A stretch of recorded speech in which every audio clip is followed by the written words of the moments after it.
Passons à présent au dossier consacré à la tournée républicaine du chef de l'État. Le couple présidentiel s'est rendu à Coco Beach. Là-bas, le président de la transition accompagné de la première dame est allé procéder à la mise en route de la station de pompage de la SEG pour une meilleure desserte en eau potable dans la localité. Alain Zila, Armand Moupende, Gildas Louba, Andéry. Coco Beach, chef-lieu du département de la Noya dans la province de l'Estuaire, accueille à son tour le président de la transition dans le cadre de la tournée républicaine.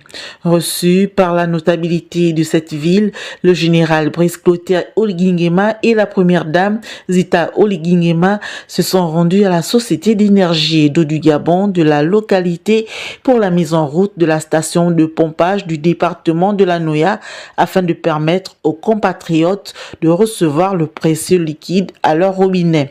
Cette station de traitement d'eau a été réalisée par le groupe Sokomo EGPI. La problématique de l'eau se pose ici avec acuité et les populations font face à un stress hydrique depuis quelques années. Au sortir de la station de traitement d'eau, le couple présidentiel s'est rendu au centre de santé de Coco Beach pour s'imprégner des problèmes auxquels sont confrontés les personnels de santé dans la prise en charge des populations. La santé étant parmi les priorités du chef de l'État, les instructions fermes ont été données par le président Oligingema au ministre de la Santé pour l'offre de soins dans la Noya. Justement, le général de brigade Brice Clotaire Oligingema est allé à la rencontre des populations de cette localité. Plusieurs annonces contribuant au développement socio-économique du département de la Noya ont été annoncées. Et la suite dans cet élément. En cette journée inoubliable, à l'occasion de l'arrivée du couple présidentiel dans le département de la Noya pour la tournée républicaine, le général Brice Clotaire Oligingema et la première dame ont été accueillis très chaleureusement.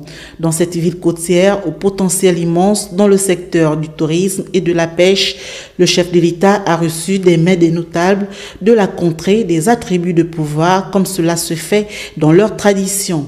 À l'entame de son propos, le délégué de la commune a relevé toute une batterie de doléances pour un changement des conditions existentielles de vie. Un homme visionnaire, le général Brice Clotaire Oligingema, qui nourrit de grandes ambitions pour cette localité, veut contribuer au plein essor d'un Gabon nouveau, un Gabon qui frise l'excellence. C'est donc une autre étape qui permet au chef de l'État de revisiter les opportunités de développement de cette cité balnéaire pour des solutions encore plus concrètes. Vous m'avez présenté vos principales préoccupations et attentes.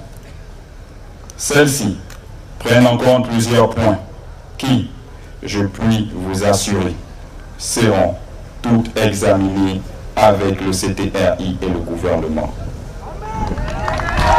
Le problème d'accès à votre localité se pose avec acuité. Nous allons prendre des mesures immédiates. C'est pourquoi j'ai instruit le ministre des Travaux publics à entreprendre les travaux dans les meilleurs délais. Vos demandes sont légitimes et je les accepte et je vous comprends. Voilà pourquoi en venant ici, je suis venu avec certaines sociétés pour lancer le démarrage rapide. Nous voulons la construction de la cité administrative de Coco Beach avec 30 maisons pour les fonctionnaires. Cette cité sera construite par le groupe CGPR, par un fils de votre localité. Aux jeunes de la commune, le président Oligingema a annoncé la construction d'un plateau sportif en les invitant à ne pas hésiter à entreprendre en saisissant les opportunités dans les métiers manuels car, a-t-il rappelé, il n'y a pas de sot métier. Pour la suite,